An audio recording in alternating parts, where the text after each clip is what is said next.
के विकास के लिए नहीं लाई गई है। ऐसा लग रहा है कि सरकार ने इनके बारे में सोचना ही छोड़ दिया है।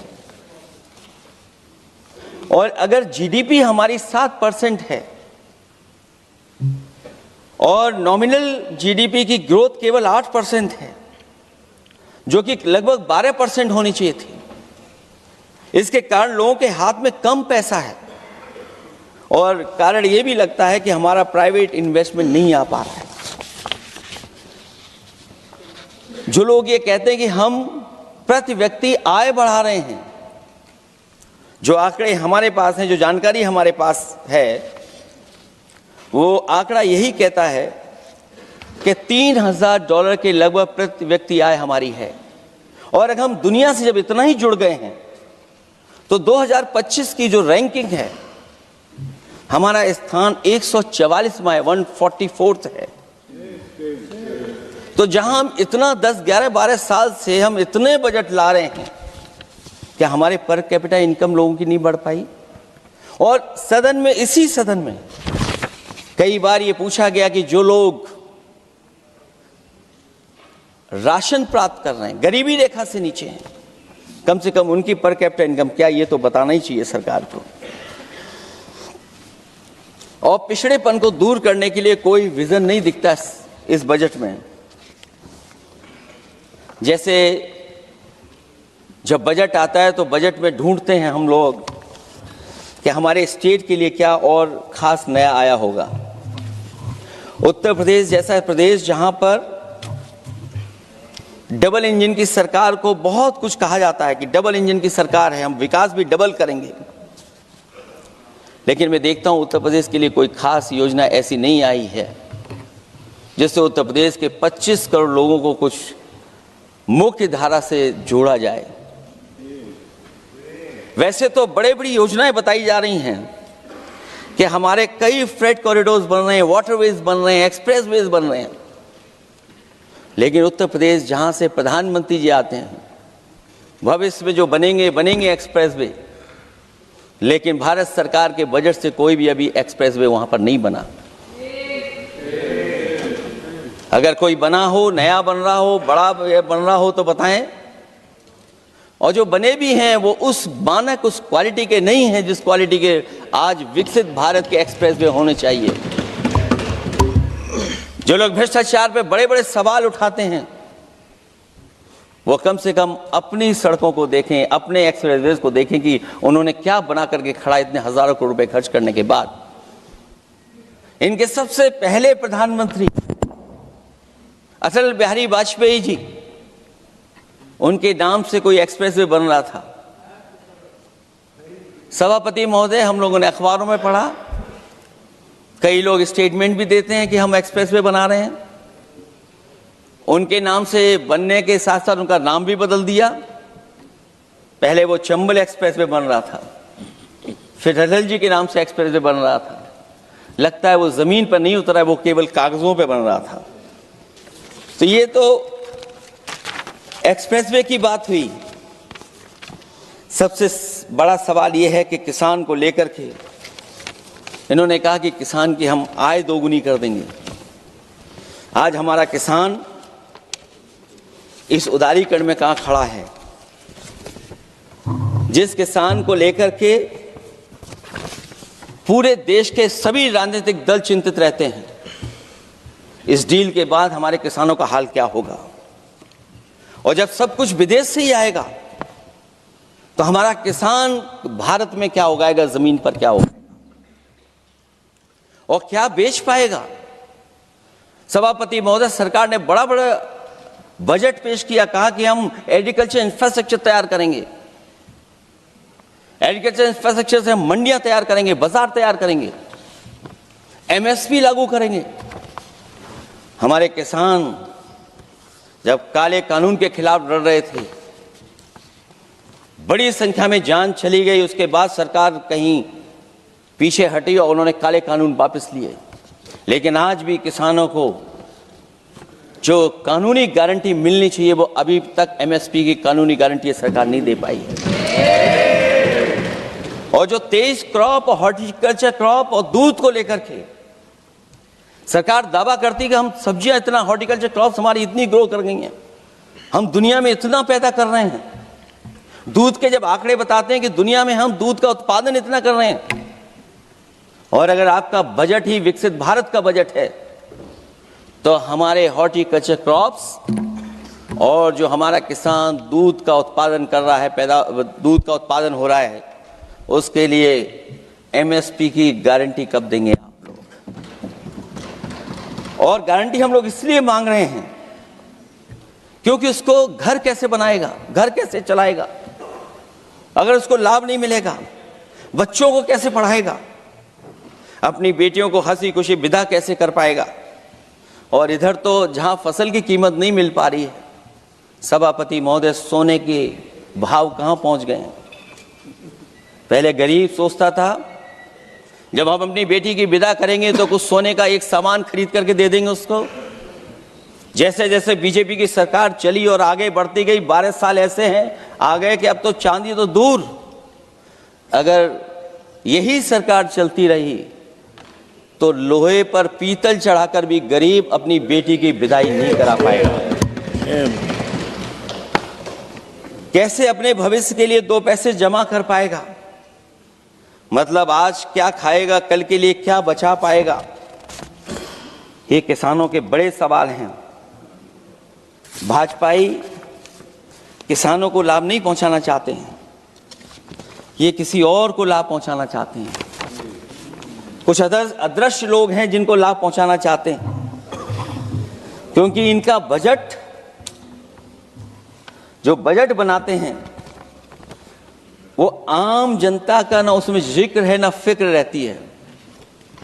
और अगर फिक्र होती उनको तो किसान की खाद समय पर मिल जाती उन्हें, उनको बीज समय पर मिल जाता, सस्ती बिजली उपलब्ध हो जाती, सिंचाई या सिंचाई मुफ्त हो जाती थी। और मुझे याद है सभापति महोदय, समाजवादी सरकार में हम लोगों ने किसानों की सिंचाई मुफ्त करने के भी फैसले लिए। कीटनाशक दवाइयां कितनी महंगी हैं और सरकार ने किसानों को अपने हाल पे छोड़ दिया। मंडियों पे कहीं कोई खरीद नहीं है, और अगर खरीद हुई है तो सरकार बताए कि धान, आलू या गेहूं की खरीद में तो मिल जाती है उसको कीमत, लेकिन धान और आलू जैसी फसलों पर कोई सरकार कीमत नहीं दे पा रही है।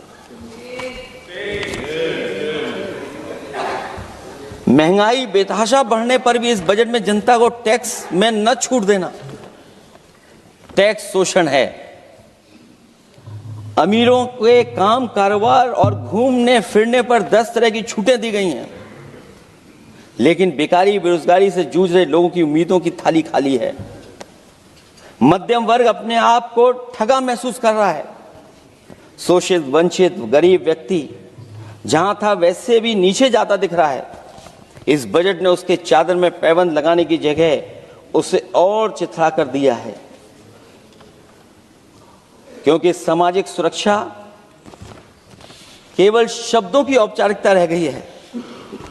किसान, मजदूर, श्रमिक, कारोबारी, छोटा दुकानदार अपने लिए मिली राहत को दूरबीन से देखकर ढूंढ रहा है, और इसीलिए भाजपा का हर बजट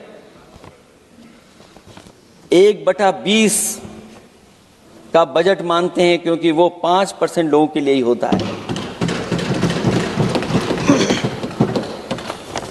अच्छे बजट की होती हैं 3 पहचान: गरीब की तरक्की, खुशहाली और मुस्कान। शायद इस बजट ने तीनों चीजों को छीनने का काम किया गरीबों से।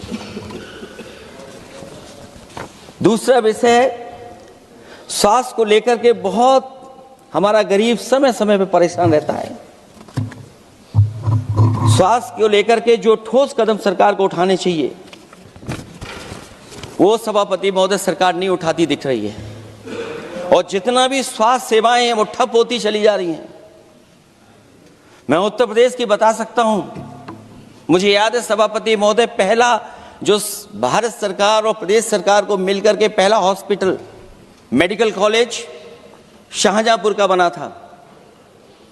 जिस समय भारतीय जनता पार्टी के उस समय के स्वास्थ्य मंत्री और मैंने मिलकर के उसका उद्घाटन किया था। उसके बाद जो प्रचार में तो ये बहुत आगे हैं। प्रचार में तो ये कहते हैं कि हर डिस्ट्रिक्ट में हर हॉस्पिटल, हर डिस्ट्रिक्ट में एक हॉस्पिटल या मेडिकल कॉलेज।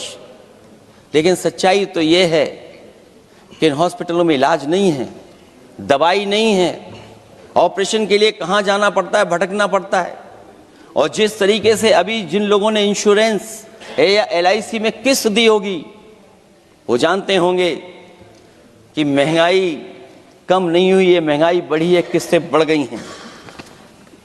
उदाहरण के लिए दिल्ली के एम्स के लिए 5,600 करोड़ रुपए और आयुष्मान भारत के लिए पूरे देश के लिए सरकार ने जो बजट रखा है वो 4,700 करोड़ रुपए है।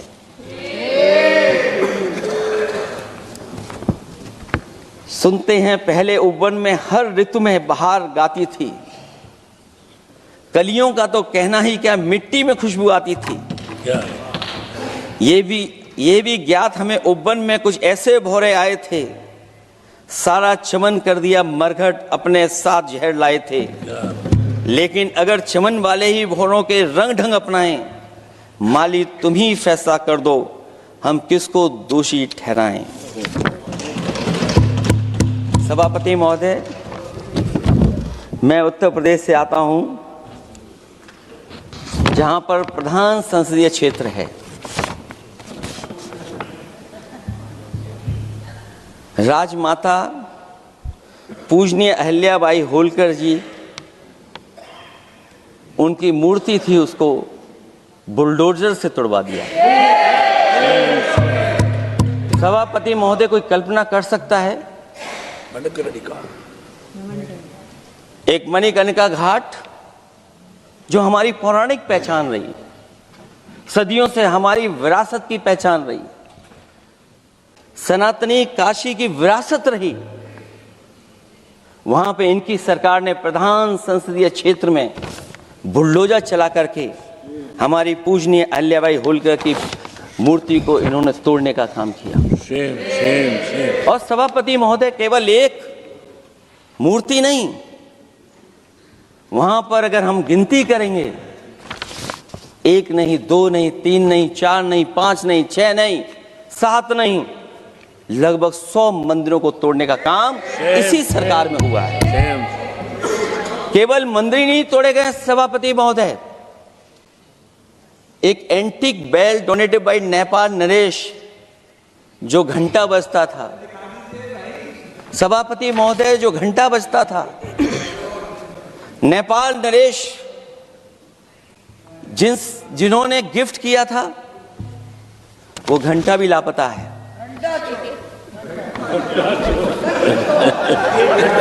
केवल घंटा ही लापता नहीं है,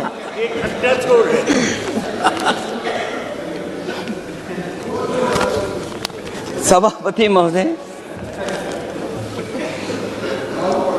नमामि गंगा को लेकर के हमारे कानों में अभी भी वो बातें गूंजती हैं कि मां गंगा ने मुझे बुलाया है। क्या बात है कि पिछले 11 साल से मां गंगा ने बुलाया ही नहीं किसी को। मां गंगा बह रही हैं, जो उसके पैरामीटर्स हैं, जिस पैरामीटर्स को हर दिन नापा जाता है, उसमें डिसॉल्व ऑक्सीजन, COD, BOD और तमाम पैरामीटर्स, आज किस हालत में है मां गंगा। कोई कह रहा था कि अब गंगा बहकर के दूर तक जाएंगी, लेकिन शायद वो ये नहीं जानते होंगे कभी कभी उल्टी गंगा भी बहती है। जब उल्टी बहेगी तो यूपी के आते आते आप बाहर हो जाएंगे। सभापति महोदय, नमामि गंगा, मां गंगा में जुड़ने वाली नदियां, वरना नदी को एक संरक्षण कैसे हो, ब्यूटिफिकेशन कैसे हो, रिवर फ्रंट कैसे बने, उसकी शुरुआत की थी। लेकिन सभापति महोदय, इनकी बुलडोजर सरकार ने उसका काम रोक दिया। काली नदी किस हालत में है, यमुना के बारे में दिल्ली की सरकार जब बनानी थी तो कहा कि हम दुनिया का सबसे बेहतर रिवर फ्रंट बनाएंगे यमुना पर। इसी राजधानी में कहा गया। आज बताइए यमुना की हालत क्या है। और अगर यमुना दिल्ली में गंदी हो रही है तो ये बह करके जब यूपी जाती है तो मथुरा में भी गंदी है। और थोड़ा बहुत साफ गंगा इसलिए हो जाती है क्योंकि जब चंबल का पानी उसमें जुड़ता है थोड़ी बहुत यमुना साफ हो जाती है। उसके बाद यमुना में भी कोई सफाई का सरकार ने इंतजाम नहीं किया। और आज भी मैं कहता हूं देश का सबसे अच्छा रिवर फ्रंट अगर कहीं बना है तो लखनऊ में बना है, गोमती रिवर फ्रंट। जो लोग ये कहते हो कि दूसरा रिवर फ्रंट अच्छा है, मैं उनसे कहूंगा कभी लखनऊ के रिवर फ्रंट पर भी घूम करके आइए, तब आपको मालूम पड़ेगा कि रिवर फ्रंट क्या होता है। 26 जनवरी इसी वर्ष मैंने एक प्रतिष्ठित अखबार को पढ़ा और उसमें देखा मैंने कि high uranium in India's ground water samples लिए गए हैं। एक्सपर्ट्स वार्न कर रहे हैं कि सेवरल हेल्थ रिस्क हैं उससे। Lead pollution alarming in 69 rivers in India contaminated rivers are contaminated. हमारे पानी में पेस्टिसाइड है, इंडस्ट्रियल वेस्ट है, अनसेफ है ड्रिंकिंग के लिए। हमारी नदियों में मरकरी है, डेंजरस लेवल। और जितनी भी हमारी वाटर बॉडीज हैं इंडस्ट्रियल टाउन्स के आसपास सब में टॉक्सिक है, मरकरी है, बड़े पैमाने पे डेंजरस है पानी वहां का। और कई जगह इंडस्ट्री का सीधा सीधा वेस्ट जा रहा है। आर्सेनिक लेवल का सोच ही नहीं सकते हम लोग, जो मानक है उससे कई गुना ज्यादा है। ये तो हमारे देश का पानी है जो नदियों में बह रहा है, जो अंडरग्राउंड वाटर बन रहा है हमारा। ठीक ही कहा हमारे माननीय सदस्य ने कि जो संपन्न है, प्रिविलेज्ड हैं, वो लोग तो पानी साफ करने की मशीन खरीद सकते हैं। हमारा गरीब क्या खरीदेगा? गरीब की हेल्थ को कितनी परेशानी और रिस्क है। यहां तक कि अंतर्राष्ट्रीय प्लेटफॉर्म पर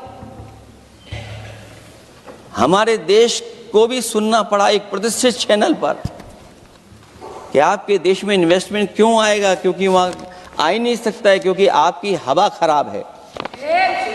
सोचिए देश का पानी खराब हो, और ये मैं नहीं कह रहा हूं, पानी खराब सरकार को मालूम है, नहीं मालूम है, लेकिन जो प्राइवेट कंपनियां हैं जिनको अपना पानी बेचना है तो वो बता रही हैं कि आपके भारत के पानी में क्या क्या है। और ये बात गलत है तो सरकार ऐसी कंपनियों पर प्रतिबंध क्यों नहीं लगाते हैं कि इस तरह अपनी कंपनियों का सामान बेचने के लिए झूठा प्रचार कर रहे हैं।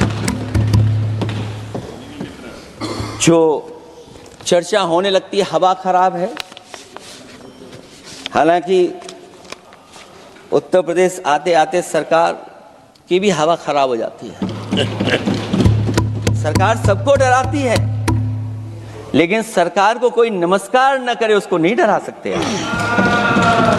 हमने तो कहा कि तुम लखनऊ से गए हो, लखनऊ का जो अदब है, लखनऊ का जो हमारी पहचान है, कम से कम अगर नमस्कार नहीं कर सकते तो आदाब तो कर ही देते वहां जाकर। जो लोग पिछड़े पीडीए उनके पक्षधर बनते हैं, आरक्षण को लेकर के कहते हैं कि हम आरक्षण देंगे, उनकी सरकारों में क्या अपॉइंटमेंट हो रहे हैं। मुझे याद है इससे पहले जब बहस हुई थी सदन में, वहां से बात निकली थी कि किस तरीके से अपॉइंटमेंट हो रहे हैं यूनिवर्सिटीज और कॉलेजेस में। मैं उसी पे कुछ कहना चाहता हूं। ये अपनी अपनी किस्मत है, कुछ कलियां खिलती हैं ऊपर और दूसरी मुरझा जाती हैं झुके झुके जीवन भर भूं पर। माना बदकिस्मत है, लेकिन क्या वे महक नहीं सकती हैं? अगर मिले अवसर अंगारे सी क्या दहक नहीं सकती हैं? जिस तरीके से आरक्षण पर खिलवाड़ हो रही है उसकी कोई कल्पना नहीं कर सकता था। विकसित भारत तभी विकसित भारत माना जाएगा जब हमारे पिछड़े, दलित, आदिवासी, अल्पसंख्यक मुसलमान भाई को बराबर का हक मिलेगा। और जब तक हक नहीं मिल रहा उनको, तब तक शायद विकसित भारत का देखने का सपना आधा अधूरा है। अभी अभी सुप्रीम कोर्ट ने कहा है माइग्रेशन को लेकर के सुप्रीम कोर्ट ने 16 जनवरी को एक फैसला पलट दिया। हाई कोर्ट के फैसले को पलटते हुए फैसला सुनाया कि यदि आरक्षित वर्ग का कोई उम्मीदवार बिना किसी छूट का लाभ लिए अगर अनारक्षित वर्ग से ज्यादा नंबर प्राप्त करे तो उसे अनारक्षित वर्ग में सेलेक्ट किया जाएगा। क्या सुप्रीम कोर्ट भी कह रहा है? हमारे सरकार की भी नियत है कि सबको आरक्षण मिलना चाहिए जिनका हक हो। हमारे प्रधानमंत्री जी भी कहते हैं हम पिछड़े हैं। हमारे दूसरे नंबर के नेता, क्योंकि उन्हें सनातनी बनना था, अपना धर्म बदल के दूसरा धर्म लिख लिया उन्होंने। तो कम से कम पिछड़ों का तो ख्याल करिए आप। जब पिछड़ों का ख्याल करोगे तभी आपका देश विकसित बनेगा, भारत विकसित बनेगा। अगर आप पिछड़ों को छोड़ देंगे, दलितों को छोड़ देंगे, आदिवासियों को छोड़ देंगे, अल्पसंख्यक भाइयों को छोड़ देंगे, तो आप कैसे विकसित भारत बनाएंगे? एक आर्थिक बराबरी है, दूसरी सामाजिक बराबरी है। और मुझे लगता है बजट से ना आर्थिक गैर बराबरी दूर हो रही है, ना सामाजिक गैर बराबरी दूर हो रही है। और इनकी सरकार में कितना भेदभाव है। सभापति महोदय, केवल चुनाव जीतने के लिए सोचिए। एक 72 साल के बुजुर्ग पर मोईद खान साहब, आप जानते होंगे आपके क्षेत्र में, मदरसा टाउन एरिया। सभापति महोदय, बीजेपी का लक्ष्य केवल है चुनाव जीतना। इन आंकड़ों से क्या मतलब? और आंकड़ों के अगर ये ठीक आंकड़े होते सभापति महोदय, तो इन्होंने कहा था कि बुलेट ट्रेन हम 1 लाख करोड़ की बनाएंगे। आज बुलेट ट्रेन 2 लाख करोड़ की कैसे हो गई? सभापति महोदय कहा कि हम 1 लाख करोड़ में बनाएंगे बुलेट ट्रेन। और बुलेट ट्रेन केवल संपन्न स्टेटों में क्यों? हमारे बंगाल, बिहार और यूपी में क्यों नहीं? और अगर आप हाई स्पीड बुलेट ट्रेन लाना चाहते हैं तो 1 लाख करोड़ का बजट दिया था, 2 लाख करोड़ बजट हो गया।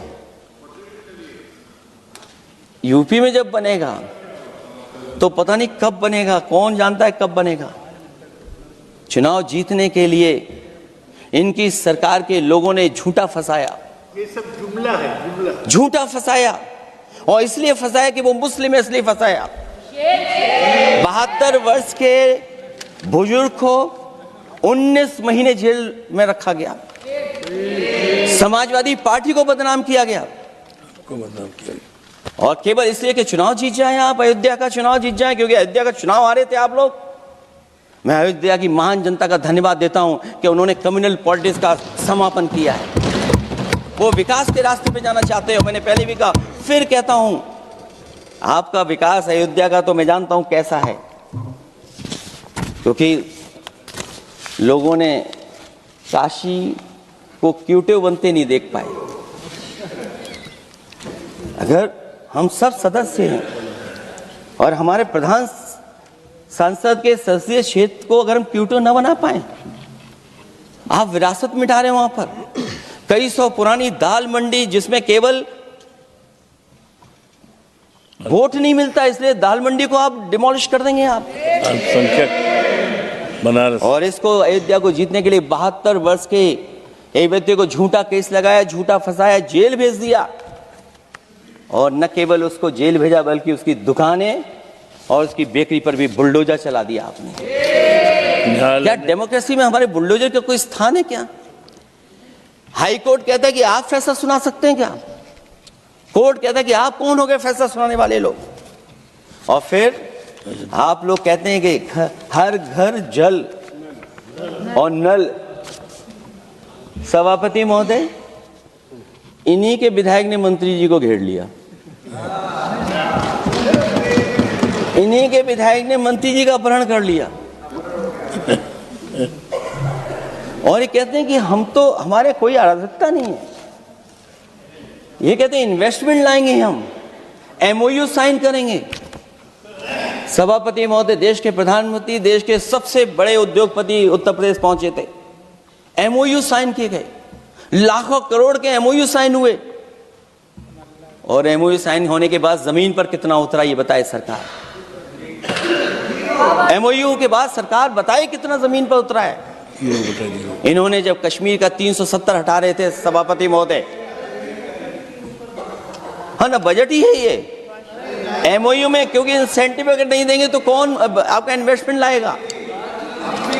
ये राज्य का विषय नहीं है। सभापति, राज्य से प्रधानमंत्री आते हैं और आपने ये कहा कि प्रधानमंत्री के क्षेत्र में हमने देश में कहा कि हमने 1000 किलोमीटर मेट्रो बिछाई है। आपने देश के प्रधानमंत्री के क्षेत्र में क्यों नहीं मेट्रो बिछाई? क्यों नहीं बिछाई आपने? आपने देश के प्रधानमंत्री के क्षेत्र को एक्सप्रेस वे से क्यों नहीं जोड़ा आपने? क्योंकि आपके पास बजट नहीं है। अटल बिहारी वाजपेयी जी के आपने नाम से एक्सप्रेस वे क्यों नहीं बनाया? बताइए आप। ये बजट नहीं है आपके पास।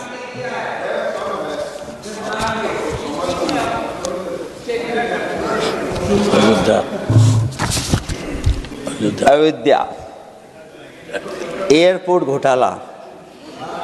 एयरपोर्ट बनते ही पानी टपकने लगा। एयरपोर्ट तो दिल्ली का है, बजट तो दिल्ली ने दिया होगा। अयोध्या रेलवे स्टेशन, हमारे कन्नौज का रेलवे स्टेशन बनते ही गिर गया और गिरने के बाद अभी तक नहीं बन पाया। तो ये बजट का हिस्सा नहीं है क्या? आप वाटरवेज बात कर रहे हैं, गंगा साफ नहीं है, आप पानी का जहाज कहां ले जाएंगे? बिहार में जाकर के रुक जाएगा। पिछली बार भी एक पानी का जहाज चला था, बनारस से जाते ही बिहार में रुक गया, जाकर के पटना भी नहीं पहुंच पाया। Rampath, sewer line smart city का हिस्सा है। आपका स्मार्ट सिटी कैसा है? इंदौर में पानी पीने से कितने लोगों की जान चलेगी सभापति महोदय? और कोई शहर बता दीजिए जहां कूड़ों का ढेर ना हो। जब देश के प्रधानमंत्री जी ने झाड़ू उठाया हो और उसके बाद भी कहीं कूड़ा ना हटे सभापति महोदय।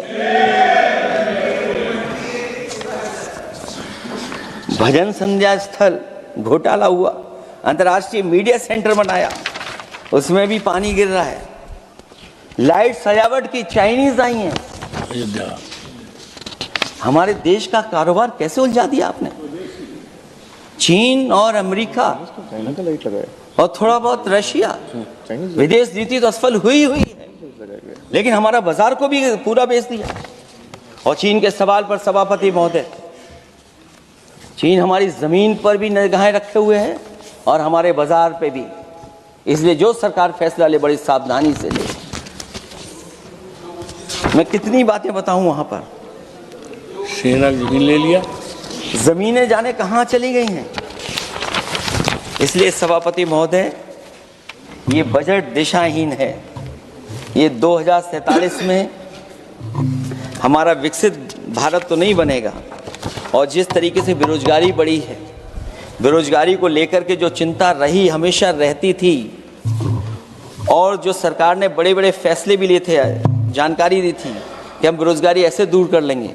मेक इन इंडिया का जो सपना दिखाया था, आखिरकार मेक इन इंडिया का सपना कहां पूरा हो पा रहा है?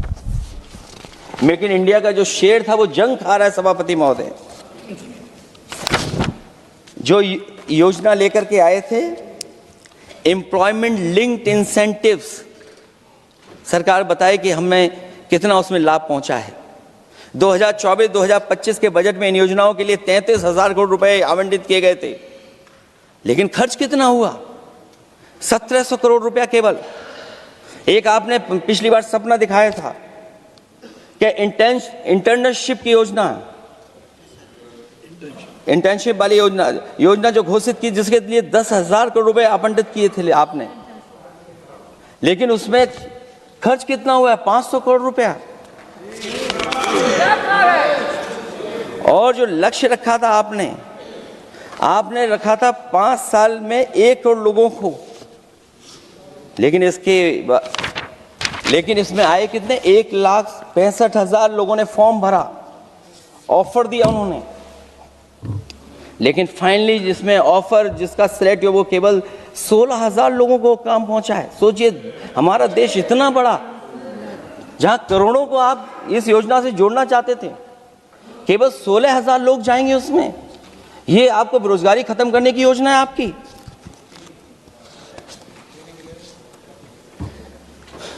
माननीय वित्त मंत्री जी के सदन के सामने स्थिति स्पष्ट करनी चाहिए कि मनरेगा एक महत्वपूर्ण योजना थी, जिसमें गरीबों को ग्राम स्तर पर रोजगार मिलता था, राइट टू वर्क के अनुसार थी। इस योजना को समाप्त करते हुए आपने क्या नाम रखा है? बीबी राम जी। और हमारे राम जी कहां बैठे हैं? कहाँ है हमारे राम जी? पीछे बैठे। जिन्हें बचपन से हम देखते आए राम जी। ये हमारी खुशकिस्मती है कि राम जी सदन में बैठे हैं, लेकिन आप राम जी का अपमान कर रहे हैं। आपको उनको यहाँ नहीं बैठा सकते, आपको यहाँ बैठाना चाहिए नंबर 2 पर। अगर आप सच्चे मायने में सभापति महोदय बीपी राम जी, आप कृपया देखिए वित्त मंत्री राम जी को ही नहीं जानती हैं। अखिलेश जी हे भगवान, हम क्या करें अब? अखिलेश जी आप कृपया बजट पे आ जाइए। आप कृपया बजट पे आ जाइए अखिलेश जी। सभापति महोदय बजट पे आइए, बजट पे आइए। एक मिनट क्या बोले, फिर बोलना दोबारा। नहीं, आप बजट क्या बोलिए? नहीं, सभापति जी बोलिए। नहीं सभापति महोदय, नहीं जिन्होंने गोली चलाई वो आपका राम मंदिर बना रहे हैं। सभापति महोदय, जिन्होंने गोली चलवाई वो राम मंदिर बनवा रहे हैं। अगर कुछ पता ना हो तो जाकर के पूछ लेना, पता कर लेना। आधी अधूरी जानकारी के साथ मत आया करो यहाँ पर। अब आप बताइए सभापति महोदय, बीवी राम जी नाम बदल दिया आपने। यूपी जैसा बड़ा स्टेट, उसको क्या मिलेगा अब, जहां पर 1000 ग्राम सभाएं अर्बन हो गई हैं। जब 1000 ग्राम सभाएं अर्बन हो गई हैं और 40% व्यय प्रदेश सरकारों पर डाल दिया गया है, ये स्कीम कैसे चलेगी आपकी? मैंने पहले ही कहा था कि एमएसपी की लीगल गारंटी मिलनी चाहिए। और जिस तरीके से किसान आत्महत्या कर रहा है, एनसीआरबी के आंकड़े सरकार के पास होंगे कि किसान कितनी आत्महत्या कर रहा है। जिन्होंने ये कहा कि 2022 तक हम दोगुनी आय कर देंगे। आप बताइए, आलू की पैदावार की क्या आय दोगुनी हो गई? धान की पैदावार करने वाले की आय दोगुनी हो गई। आपको गाय से बहुत प्रेम है। हमारे क्षेत्र में खुद एक काऊ मिल्क प्लांट बना, यूपी का पहला काऊ मिल्क प्लांट। आपकी सरकार ने उसको बंद कर दिया। आप कहते गाय की सेवा करो, लेकिन पहला यूपी का काऊ मिल्क प्लांट वो आपसे बंद हो गया। अगर शायद हम ऊंट के मिल्क की चॉकलेट बना रहे होते उस प्लांट से, तो वो प्लांट चलता रहता। आय दोगुनी कितनी हुई है बताएं सरकार? मत्स्य पालन और पशुधन विकास की तरफ सरकार का कोई ध्यान नहीं है। सरकार का कहना है कि वित्त अच्छी हुई है, लेकिन क्या कारण है कि एफडीआई में लगातार कमी आ रही है? विदेशी इन्वेस्टर्स क्यों बाहर ले जा रहे हैं? भारत में इन्वेस्ट करने के लिए क्यों नहीं इच्छुक हैं? और शेयर मार्केट क्यों इतनी जल्दी गिर जाता है? रुपए के मूल्य में डॉलर के विरुद्ध निरंतर गिरावट आ रही है। और इसके बाद सभापति महोदय, इस डील और ढील के बाद हमारा रुपया कहां होगा, ये सरकार जरूर बताए हमें। मैन्युफैक्चरिंग में कोई सुधार नहीं हो रहा है। अभी भी हम जीडीपी के 15% पर मैन्युफैक्चरिंग पर निर्भर हैं, जबकि मैन्युफैक्चरिंग के शेयर मेक इंडिया के अनुसार अभी तक 25% होना चाहिए था। इससे स्पष्ट लगता है कि मेक इन इंडिया, आत्मनिर्भर भारत और पीएलआई योजना सफल नहीं हो पाई हैं। और उसी का परिणाम है कि आज हमारे नौजवानों को रोजगार और नौकरी नहीं मिल पा रही है। सरकार उद्योगपतियों के साथ खड़ी है।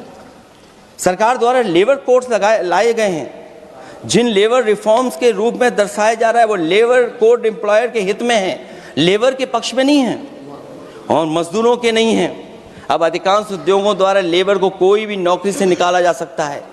इतना तानाशाही होगी कि जब चाहेंगे तब निकाल देंगे। उनके 8 घंटे से अधिक काम कराया जा सकता है। परमानेंट एम्प्लॉयमेंट की बजाय कॉन्ट्रैक्चुअल एम्प्लॉयमेंट की व्यवस्था की है सरकार ने। सोचिए, यही सरकार है कि सबका साथ सबका विकास। एयर पॉल्यूशन को लेकर के मैं पहले ही कह चुका हूं। और शहरी विकास तो इनका मैंने क्यूटो को मैं देखा है, इसलिए उस क्यूटो के बारे में मैं ज़्यादा नहीं कहना चाहता हूं। अंत में मैं इतना ही कहूंगा कि स्वास्थ्य और शिक्षा के केवल 10% और 14.2% बजट बढ़ाया गया है, जबकि पिछले वर्ष का पूरा बजट इन दोनों मदों में खर्च ही नहीं किया गया है। आखिरकार सरकार बताएगी खर्च क्यों नहीं हुआ, आखिर क्या कारण है, किसकी वजह से खर्च नहीं हुआ है। जल जीवन मिशन में 50,000 करोड़ रुपए खर्च नहीं हो पाए हैं और प्रधानमंत्री आवास योजना में 40,000 करोड़ रुपए। और हमारे देश के प्रधानमंत्री ने गांव गोद लिया था, वो लगता है उस गांव को अनाथ छोड़ दिया है प्रधानमंत्री जी ने। वो गांव ही अनाथ छोड़ दिया है। आरबीआई के डेटा के अनुसार इनकम में जो नीचे 80% हैं, उनकी इनकम का शेयर 36% से घट करके 32% हो गया है और हर वर्ष में रियल वेजेस 2% कम हो रही हैं। आखिरकार इसका कारण क्या है? मुझे उम्मीद है सरकार बताएगी कि इसका कारण क्या है कि जिसकी वजह से लगातार गिरावट होती जा रही है।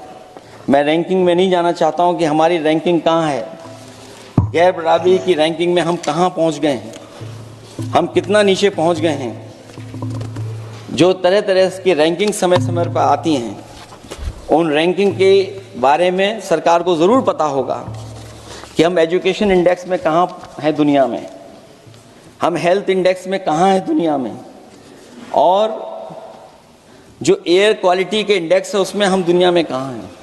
इसलिए सभापति महोदय, मैं अंत में इतना ही कहना चाहता हूं कि ये बजट दिशाहीन है।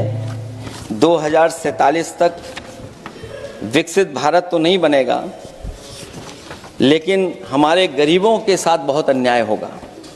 जिस तरह एआई पे बात की गई है, एआई अगर अच्छाई और भलाई के लिए हो तो अच्छी बात है, लेकिन पता नहीं भारतीय जनता पार्टी पे कितना रिसोर्सेज हैं कि एआई और जितना भी हमारा वो है जो बजट है, वो सबसे ज़्यादा खर्च वो करते हैं दूसरों को बदनाम करने के लिए। इसलिए इन्हीं शब्दों के साथ मैं सभापति महोदय का धन्यवाद देता हूं। मैं उम्मीद करता हूं कि सरकार इस बजट को गरीबों की तरफ मोड़ेगी, पीडीए के लोगों की तरफ मोड़ेगी, जिससे वो भी मुख्य धारा में खड़े हो सकें। बहुत बहुत धन्यवाद।